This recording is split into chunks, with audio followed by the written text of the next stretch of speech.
Quiet on the set. Camera speed. Sound production, take one. Action! And here we go. I'm hearing you crunch that sugary goodness right now. Hopefully you got some Fruity Pebbles or Captain Crunch. You're getting blasted with sugar. Some nice cold whole milk. That's right, whole milk. Guys, welcome back. AKAPAD here, your host Peter A. DeLuca, your obsessive film freak, your crazy completionist during the month of July, which is here right now. It's Fantastic Four Superman month.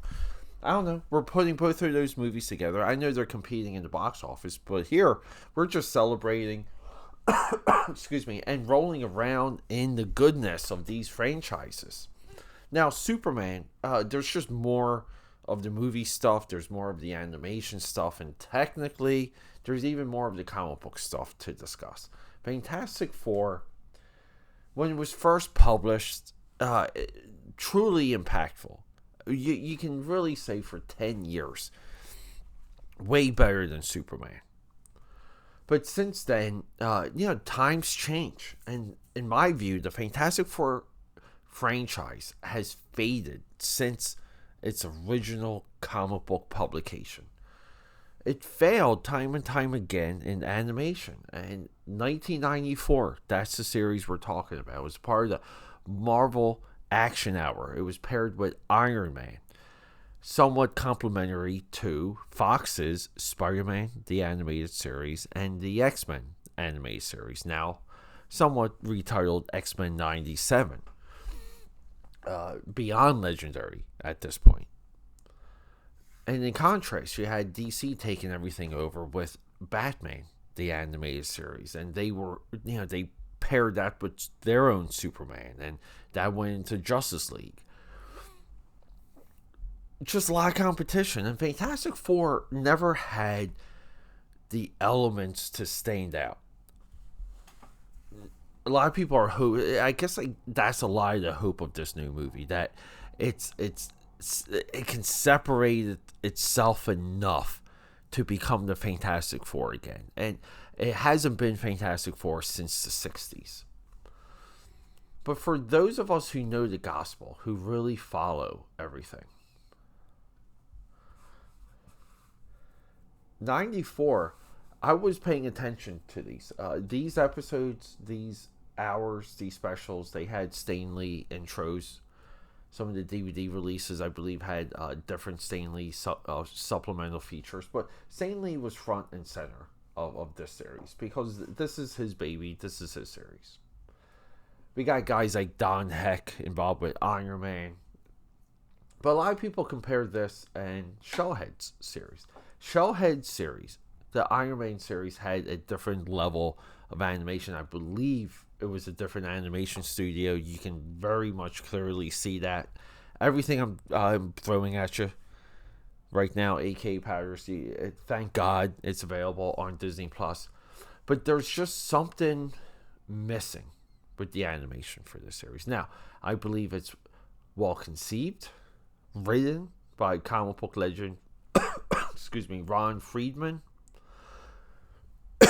And somewhat, all of these episodes chart individual Fantastic Four issues. It's kind of the first 5 years of the Fantastic Four. 2 seasons, 24, 25 episodes in all. And then that's it. It came and went, supported by a huge storyline. But I always wondered, and I do feel like this is watchable. This, at the time, the biggest media effort the Fantastic Four had ever seen. There was a movie that was supposed to come out this year also. That movie just got dumped. It never came out. It got made, got fully cut, everything just got dumped. That's the whole legendary thing. Also, maybe we'll discuss that down the road, but we all know about the unreleased Fantastic Four movie. But that was 94 as well. But I always viewed these episodes as a true attempt to bring people into the world of Reed Richards, Sue Storm, Johnny Blaze and the Thing. The origin episode, it's so weird. I was just recently rewatching this. It's the Puppet Master, and oh my god, he's wild and creepy. The Fantastic Four are on a Dick Clark talk show. It's a telethon. All the characters are just there. They're exact. They're we can call them comic book accurate. The Thing is the Thing, so on and so forth. But they're raising money, and they're doing these flashbacks as Reed Richards recounts the origin of the team, and we see, and it's not clear, but we really see how deep of a villain's rogue gallery, like the villain's gallery that the Fantastic Four have, hugely underrated, because Puppet Master is so creepy, and he works as such a good intro villain. But then we get into Doctor Doom, then we get into Silver Surfer, then we get into Galactus, and we wrap up the series with the return of the Silver Surfer, return of Galactus. But the true standout episodes, and it resonated with me when I was recently watching them for this podcast, because, if we go to the live action, and we have to make these comparisons, this is why you don't screw it up too much. You can change it, but change it a little. Let's just do it. Let's just unpack real quick why these Submariner episodes hit me so freaking hard. It's episode 3. You think I would go right to the Galactus stuff? I believe I have a few times. And you know what? Too? The Galactus episode has it has Ghost Rider in it. So like Ghost Rider makes an appearance in this series, which is absolutely incredible. And I want to get back to the action figure observation, but let's talk about Submariner. It stems to Wakanda Forever, and this is why, you can change things, but it can't be too much. But one of the exciting aspects of Wakanda Forever was this idea that they were going to do Atlantis versus Wakanda. It's like, it's so perfect. Two isolated nations, secret. Not many people know about it, but it's just, and then like having the two secret empires like at war. It's so freaking cool. And Submariner is intertwined with Sue Storm. They kind of love each other. They're drawn to each other. And then we see with Wakanda Forever, like there's no sign of a Fantastic Four movie coming. I think it's been 8 or 9 years since that Fox merger. So it took the people like me, your super freaks, that monitor every pulse, to realize, we collectively had to realize that Marvel Studios just had a different objective with Fantastic Four. Fantastic Four and X-Men were not going to get greenlit until they were ready. And there was no rush now because they owned the rights forever. So Wakanda Forever gives us a Namor. And there's no Fantastic Four. So we can never get this relationship and this struggle and somewhat this resentment of Reed Richards and who Namor is and why he's important. And it's a genius. It's a genius versus a king. And they're both capable of like leveling a city. And then in the middle we get the Invisible Woman. So this third episode, I'm just thinking about, man, like this is the best representation of this love triangle we'll ever get.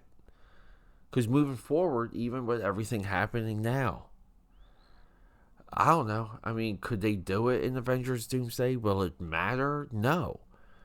But could you imagine Namor being in this Fantastic Four movie? It would just be, spin your head. It would change everything. It would change everything about Fantastic Four. So I watched that, and then I jumped to, I love episode 12, Behold the Negative Zone. I'm just giving you guys a little bit of a quick watch list. Episode 20, Prey of the Black Panther. We discussed that a while ago during Wakanda Forever. To Battle a Living Planet.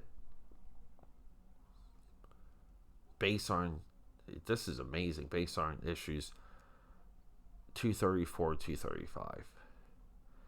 They adapted a lot directly, and this was very much the formula for the Iron Man show, for the Incredible Hulk animated show from the 90s. A lot of people forget that. The X-Men animated series and Spider-Man. Marvel's credo in the 90s was to adapt the comics. And we kind of want to say it was also for the first 10 years of the Marvel Cinematic Universe. I think that this is a great series, guys. You have to stick with the animation for the first few episodes. It does get better. It does improve. And that's the fun of it. To watch something slowly improve. So I always question, and I'm kind of all over the place right now. I always questioned why, the action figures for this run seemed to be a little over the top. They were almost too good for their own well-being. The Iron Man figures, in contrast, were again brightly colors, great packaging, distinctive, different, equally vast, but not quite as a standout as this. And you want to say maybe a part of it was that, this Fantastic Four movie, because action figures kind of, you need, at this time, you needed 2 or 3 years leading to get an action figure series going. I mean, to be fair, we can just say 2 years. So if we go back to 93, and they're hey, we're doing this type of Fantastic Four line to support a animated series.